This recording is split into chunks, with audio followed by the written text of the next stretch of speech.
প্রিয় চাকরি প্রত্যাশী বন্ধুরা, আসসালামু আলাইকুম। আশা করি আল্লাহর রহমতে আপনারা সকলে ভালো আছেন। তো বিমান বাংলাদেশ এয়ারলাইন্সে 561 পদে বিশাল নিয়োগ বিজ্ঞপ্তি প্রকাশিত হয়েছে। 23/12/2024 খ্রিস্টাব্দ তারিখ প্রকাশিত। তো এটা হচ্ছে সার্কুলার নম্বর 4, অর্থাৎ এটা হচ্ছে 4 নম্বর সার্কুলার, অর্থাৎ একের পর এক বিমান বাংলাদেশ এয়ারলাইন্সের নিয়োগ বিজ্ঞপ্তি প্রকাশিত হচ্ছে।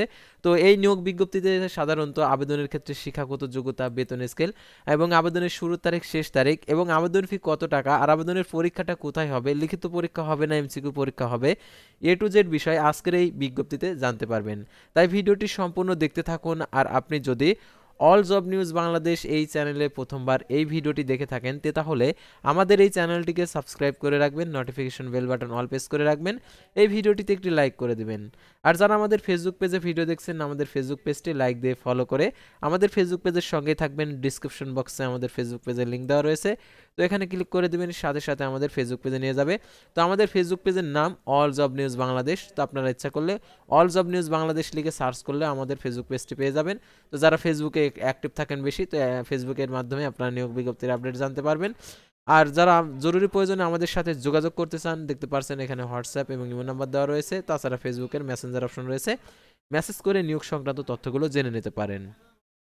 তো যেহেতু বড় নিয়োগ বিজ্ঞপ্তি, সেহেতু ভিডিওটি লম্বা হবে, আপনারা ভিডিওটি মনোযোগ সহকারে শেষ পর্যন্ত দেখবেন, তাহলে এই নিয়োগ বিজ্ঞপ্তি সংক্রান্ত এ টু জেড বিষয় সম্পর্কে জানতে পারবেন। তো দেখতে পাচ্ছেন বিমান বাংলাদেশ এয়ারলাইন্স লিমিটেডের নিম্নে উল্লেখিত পদের জনবল নিয়োগের লক্ষ্যে যোগ্য বাংলাদেশি নাগরিকদের নিকট হতে দরখাস্তের আহ্বান করা যাচ্ছে। তো দেখতে পাচ্ছেন পদের নাম অ্যাসিস্ট্যান্ট ম্যানেজার জিএসই মেইনটেন্স। এটা দেখতে পাচ্ছেন বেতন স্কেল 26,500 টাকা থেকে 57,950 টাকা। পদের সংখ্যা পাঁচটি। এটার জন্য দেখতে পাচ্ছেন স্বীকৃত বিশ্ববিদ্যালয় হইতে 4 বছর মেয়াদী BSc engineering in automobile, mechanical, electrical, electronics, industrial and production, mechatronics engineering, কমপক্ষে সিজিপিএ 3 পয়েন্ট অর্থাৎ 4-এর মধ্যে থাকতে হবে। আর এইচএসসি ও এইচএসসি সমান জিপিএ 5-এর মধ্যে 4.50 থাকতে হবে। আর 4-এর মধ্যে 3.60 থাকতে হবে। আর এখানে আবেদনের ক্ষেত্রে কম্পিউটার ও জ্ঞান ও ইংরাজি দক্ষতা থাকতে হবে, অর্থাৎ ইংরেজিতে দক্ষতা থাকতে হবে। জিডিই গ্রহণযোগ্য নয়। আর এটার জন্য দেখতে পাচ্ছেন আরও যে সকল তথ্যগুলো রয়েছে এগুলো আপনারা দেখে নেবেন। তো তারপর দেখতে পাচ্ছেন ম্যানেজার অর্থাৎ অ্যাসিস্ট্যান্ট ম্যানেজার জিএসি প্ল্যানিং। এটা হচ্ছে 26,500 টাকা থেকে 57,950 টাকা বেতনে। পদের সঙ্গে একটি 24/12/2024 খ্রিস্টাব্দ তারিখে অনূর্ধ্ব 32 বছর স্বীকৃত বিশ্ববিদ্যালয় হতে 4 বছর মেয়াদী BSc engineering in mechanical, electrical and electronics, automobile, industrial and production, mechatronics engineering, কমপক্ষে জিপিএ 3.03-এর মধ্যে থাকতে হবে এবং এসএসসি ও এইচএসসি সমমান পরীক্ষার ফলাফলের কমপক্ষে জিপিএ 5-এর মধ্যে 4.50 অথবা 3.60 4-এর মধ্যে থাকতে হবে এবং ও লেভেলের গড়ে 5টি বিষয়ে, এ লেভেলের গড়ে যে কোনো 2টি বিষয়ে বি থাকতে হবে। কম্পিউটার জ্ঞান ও ইংরেজি দক্ষতা থাকতে হবে। আর এটার জন্য দেখতে পাচ্ছেন অবশ্যই যারা বিদেশি থেকে শিক্ষা প্রতিষ্ঠান থেকে অর্জিত সার্টিফিকেট রয়েছে তাদেরকে ইকুইভ্যালেন্স সার্টিফিকেট তথ্য প্রদান করতে হবে। তারপর assistant manager GSE quality control. এটা 26,500 টাকা থেকে 57,950 টাকা বেতনে। পদের সংখ্যা 2টি। 24/12/2024 খ্রিস্টাব্দ তারিখে অনূর্ধ্ব 32 বছর স্বীকৃত বিশ্ববিদ্যালয় হতে 4 বছর মেয়াদী BSc engineering in mechanical, electronics and electronics, automobile, industrial production, mechanical engineering, কমপক্ষে জিপিএ 3.0 4-এর মধ্যে এবং 4.50 5-এর মধ্যে থাকতে হবে। আর ডিপ্লোমার ক্ষেত্রে 3.60 4-এর মধ্যে থাকতে হবে। আর এটার জন্য অবশ্যই আপনাদেরকে কম্পিউটার জ্ঞান ও ইংরেজিতে দক্ষতা বাঞ্ছনীয়। তারপরে দেখতে পাচ্ছেন টেকনিক্যাল ওয়ার্কশপ অ্যাসিস্ট্যান্ট। এটা হচ্ছে 15,900 টাকা থেকে 38,400 টাকা বেতনে। তো দেখতে পাচ্ছেন এখানে চতুর্থ প্রশাসন। পদের সংখ্যা 5টি। বয়স 24/12/2024 খ্রিস্টাব্দ তারিখে অনুষ্ঠিত 32 বছর। এসএসসি বা সমান পরীক্ষায় কমপক্ষে 3.5-এর মধ্যে থাকতে হবে। ডিপ্লোমাধারীদের ক্ষেত্রে 2.80 4-এর মধ্যে থাকতে হবে এবং ও লেভেলের গড়ে 5টি বিষয়ে ন্যূনতম সি থাকতে হবে। কম্পিউটার জ্ঞান অবশ্যই থাকতে হবে। আর এটার জন্য দেখতে পাচ্ছেন আরও যে সকল তথ্যগুলি রয়েছে জিডিই গ্রহণযোগ্য নয়। তারপরে দেখতে পাচ্ছেন অ্যাডমিন অ্যাসিস্ট্যান্ট 12,500 টাকা থেকে 30,230 টাকা। এটা দেখতে পাচ্ছেন স্নাতক ডিগ্রি, সিজিপিএ 2.80 4-এর মধ্যে থাকতে হবে। এসএসসি ও এইচএসসি সমান পরীক্ষায় কমপক্ষে 3.0 5-এর মধ্যে থাকতে হবে। আর 2.80 4-এর মধ্যে থাকতে হবে। ও লেভেলের ক্ষেত্রে 5টি বিষয় এ করে 2টি বিষয় ডি থাকতে হবে। তারপরে দেখতে পাচ্ছেন এখানে পদের সংখ্যা 33টি। আর তারপরে দেখতে পাচ্ছেন এটার কম্পিউটার দক্ষতা থাকতে হবে। তার প্রকিউরমেন্ট অ্যাসিস্ট্যান্ট 12,500 টাকা থেকে 30,230 টাকা বেতনে। পদের সংখ্যা 6টি। এটা হচ্ছে 32 বছর। সিজিপিএ স্নাতকোত্তর ডিগ্রি থাকতে হবে। আর সিজিপিএ 2.804-এর মধ্যে থাকতে হবে। এসএসসি ও এইচএসসি পরীক্ষায় জিপিএ 5-এর মধ্যে 3 পয়েন্ট থাকতে হবে ডিপ্লোমাধারীদের ক্ষেত্রে। আর 2.804-এর মধ্যে থাকতে হবে ও লেভেলের গড়ে 5টি বিষয়ের, এ লেভেলের গড়ে যে কোনো দুইটিতে বিষয়ে ন্যূনতম ডি থাকতে হবে। আর এটার জন্য দেখতে পাচ্ছেন অবশ্যই আপনাদেরকে সাপ্লাই চেইন ম্যানেজমেন্ট ডিগ্রিধারীর প্রার্থীদেরকে অগ্রাধিকার দেওয়া হবে। তারপর দেখতে পাচ্ছেন প্ল্যানিং অ্যাসিস্ট্যান্ট জিএসই 12,500 টাকা থেকে 30,230 টাকা। এটার জন্য দেখতে পাচ্ছেন আর কি বেতন গ্রেড 3, প্রশাসন পদসংখ্যা 1টি। এটা অনুমোদিত বিশ্ববিদ্যালয় থেকে বিএসসি অনার্স পদার্থ ফলিত পদার্থবিজ্ঞান, গণিত, পরিসংখ্যান, অর্থনীতি ডিগ্রিধারী হতে হবে। আর সিজিপিএ 4-এর মধ্যে 2.80 থাকতে হবে। আর এটার জন্য 5-এর মধ্যে 3 পয়েন্ট থাকতে হবে। আর ডিপ্লোমাধারীদের ক্ষেত্রে 2.804-এর মধ্যে থাকতে হবে। কম্পিউটার জ্ঞান আর কি থাকতে হবে। আর তারপরে দেখতে পাচ্ছেন এখানে জুনিয়র পেইন্টার, এটা হচ্ছে 11,000 টাকা থেকে 26,590 টাকা বেতনে, পদসংখ্যা 1টি। ন্যূনতম এইচএসসি বা সমান পরীক্ষা উত্তীর্ণ হতে হবে। আর এটার জন্য দেখতে পাচ্ছেন পদের সংখ্যা আর কি বিদেশি ট্রেড কোর্স থাকতে হবে। তারপর দেখতে পাচ্ছেন এখানে জুনিয়র মেকানিক টায়ার জিএসি, এটা হচ্ছে পদের সংখ্যা 1টি। আর এটার জন্য হচ্ছে অনূর্ধ্ব 32 বছর, ন্যূনতম এসএসসি বা সমান পরীক্ষায় উত্তীর্ণ হতে হবে। তারপর দেখতে পাচ্ছেন এখানে জুনিয়র ব্রোঞ্জ ফিটার জিএসই, ন্যূনতম এইচএসসি পরীক্ষায় উত্তীর্ণ থাকতে হবে। আর সরকার অনুমোদিত ইনস্টিটিউট হতে 1 বছর মেয়াদী টেট কোর্স সার্টিফিকেট থাকতে হবে, 2 বছরের ডিপ্লোমা টেট কোর্স।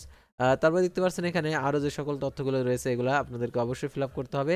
তারা জুনিয়র সুপারভাইজার টুলস স্টোর, এটা হচ্ছে 11,000 টাকা থেকে 26,590 টাকা বেতনে, এটা পদের সংখ্যা 2টি। এটা অনূর্ধ্ব 32 বছর কোনো স্বীকৃত যে কোনো পলিটেকনিক ইনস্টিটিউট হয়েছে 4 বছর মেয়াদী ডিপ্লোমা ইঞ্জিনিয়ারিং ডিগ্রি থাকতে হবে। এটার জন্য এসএসসি জিপিএ 3 পয়েন্ট থাকতে হবে 5-এর মধ্যে। আর 5টি বিষয়ে সি এবং ডিপ্লোমাতে 2.804-এর মধ্যে থাকতে হবে। কম্পিউটার জ্ঞান অবশ্যই থাকতে হবে। তারপর দেখতে পাচ্ছেন এখানে জুনিয়র কার্পেন্টার জিএসই, এটা হচ্ছে 11,000 টাকা থেকে 26,590 টাকা বেতনে, পদের সংখ্যা 2টি। এটার জন্য দেখতে পাচ্ছেন ন্যূনতম এইচএসসি বা সমান পরীক্ষা উত্তীর্ণ হতে হবে। সরকার কর্তৃক অনুমোদিত কোনো ইনস্টিটিউট হতে 1 বছরের টেট কোর্স থাকতে হবে। তারপর দেখতে পাচ্ছেন ট্রাফিক হেল্পার কার্জুয়াল, এটা হচ্ছে বেতন বিভাগ হচ্ছে 495টি। এটা হচ্ছে অনূর্ধ্ব 32 বছর, ন্যূনতম এসএসসি পাস, অবশ্যই নম্র ভদ্র কর্মঠ ও সুস্বাস্থ্যের অধিকারী হতে হবে। লোডিং আনলোডিং কাজের শারীরিকভাবে সক্ষম হতে হবে। অধিক ভার উত্তোলনের কমপক্ষে 1 বছর অভিজ্ঞতা থাকতে হবে। আর অনলাইনে আবেদন করার ক্ষেত্রে যে সকল শর্তাবলী এবং পরীক্ষায় কেমন পরীক্ষা হবে, এমসিকিউ হবে না লিখিত হবে, সেটা এখন আপনারা জানতে পারবেন। তো দেখতে পাচ্ছেন অনলাইন আবেদনপত্র পূরণ সংক্রান্ত নিয়মাবলী। সকল পদের বয়স সীমা 24/12/2024 খ্রিস্টাব্দ তারিখে 18 বছর, সর্বোচ্চ 32 বছর এসএসসি পাশের সনের সার্টিফিকেট অনুযায়ী এই বয়স আর কি নির্ধারিত হবে। আর বয়স প্রমাণের ক্ষেত্রে অ্যাফিডেভিট গ্রহণযোগ্য নয় 1 থেকে 12 নং পদের জন্য। অবশ্যই প্রার্থীকে 3 বছরের চুক্তি ভিত্তিক নিয়োগ প্রদান করা হবে। সন্তোষজনক 3 বছর চুক্তি সম্পন্ন হলে তাদেরকে স্থায়ীকরণ করা হবে। এবং 13 নং পদের জন্য 89 দিন নিয়োগ প্রাপ্ত হবেন, অর্থাৎ নবায়নযোগ্য নিয়োগ প্রাপ্ত হবেন। তারপর হচ্ছে এটা স্থায়ী হয়ে যাবে। তারপর দেখতে পাচ্ছেন এখানে আবেদন করার জন্য bbl.teletalk.com ওয়েবসাইটে আবেদনপত্র পূরণ করতে পারবেন। অনলাইন আবেদনপত্র পূরণ ও পরীক্ষার ফি জমাদানের শুরুর তারিখ 24/12/2024 সকাল 10টা। অনলাইন আবেদনপত্র জমাদানের শেষ তারিখ 22/1/2025 বিকেল 5টা। উক্ত সীমার মধ্যে ইউজার আইডি প্রাপ্ত প্রার্থীগণ অনলাইন আবেদনপত্র সাবমিট করা হলে 72 ঘন্টার মধ্যে এসএমএস এর মাধ্যমে পরীক্ষার ফি প্রদান করতে পারবেন। আর আবেদনপত্রে 300x300 পিক্সেল ছবি, 300x80 পিক্সেল স্বাক্ষর নির্ধারিত স্থানে আপলোড করতে হবে। ছবির সাইজ 100 কেবি, স্বাক্ষরের সাইজ 60 কেবি হতে হবে। আর অনলাইনে আবেদনের ফি কত টাকা সেটা আপনাদেরকে দেখিয়েছি। তো দেখতে পাচ্ছেন 1 থেকে 3 নং পদের জন্য 669 টাকা। তারপর দেখতে পাচ্ছেন এখানে 7 নং পদের জন্য 335 টাকা, অর্থাৎ 4 থেকে 7 নং পদের জন্য 335 টাকা। তারপর 8 থেকে 12 নং পদের জন্য 223 টাকা, 13 নং পদের জন্য 112 টাকা আপনাদেরকে প্রদান করতে হবে। আর দেখতে পাচ্ছেন কিভাবে টাকাটি প্রদান করতে হবে। অবশ্যই 72 ঘন্টার মধ্যে, অর্থাৎ আপনি যখন আবেদনটি সাবমিট করবেন তারপরের সময়কাল থেকে 72 ঘন্টার মধ্যে আপনাদেরকে টাকাটি প্রদান করতে হবে। 72 ঘন্টার পর এই আবেদনটি বাতিল হয়ে যাবে যদি আপনি টাকা পেড না করেন। অবশ্যই আপনারা 72 ঘন্টার মধ্যে টাকাটি পেড করবেন। আর এখন হচ্ছে হচ্ছে বিষয়টা হচ্ছে প্রবেশপত্রটি কোথায় পাবেন, অর্থাৎ প্রবেশপত্রটি bbl.টেলিটক.com.bd ওয়েবসাইটে গিয়ে আবার প্রবেশপত্র ডাউনলোড করতে পারবেন। কখন ডাউনলোড করতে পারবেন, যখন আপনার মোবাইল ফোনে প্রবেশপত্র আর কি প্রেরণ করবে, তখন হচ্ছে একটা এসএমএস আসবে, সেই এসএমএসের মাধ্যমে আপনি নিশ্চিত হবেন যে আবেদনপত্রের যে প্রবেশপত্রটা ছাড়ছে, তখন আপনি ডাউনলোড করতে পারবেন, এর আগে নয়। আর আবেদনপত্রের লিখিত এবং মৌখিক পরীক্ষা অনুষ্ঠিত হবে, অর্থাৎ দেখতে পাচ্ছেন এখানে লিখিত পরীক্ষায় উত্তীর্ণ প্রার্থীগণকে মৌখিক পরীক্ষার অর্থাৎ সাক্ষাৎকারের পূর্বে সনদপত্র সত্যায়িত কপি দাখিল করতে হবে, অর্থাৎ প্রথমে লিখিত পরীক্ষা নেবে, তারপরে মৌখিক পরীক্ষা। তো আশা করি আপনারা বুঝতে পারছেন। আর এই নিয়োগের পরীক্ষাটা হবে ঢাকাতে, সেহেতু আপনারা ঢাকার প্রিপারেশন নিয়ে আপনারা এই নিয়োগের আবেদনটা করবেন। তো আজকের ভিডিওটি ছিল সাধারণত বিমান বাংলাদেশ এয়ারলাইন্সের নিয়োগ বিজ্ঞপ্তি নিয়ে। তো পরবর্তী ভিডিওতে আবারও কোনো নতুন জব সার্কুলার নিয়ে আপনাদের সামনে হাজির হব। সে পর্যন্ত সবাই ভালো থাকবেন, সুস্থ থাকবেন, আর অবশ্যই আমাদের ফেসবুক পেজটি লাইক দিয়ে ফলো করে ইউটিউব চ্যানেলটি সাবস্ক্রাইব করে পাশে থাকবেন।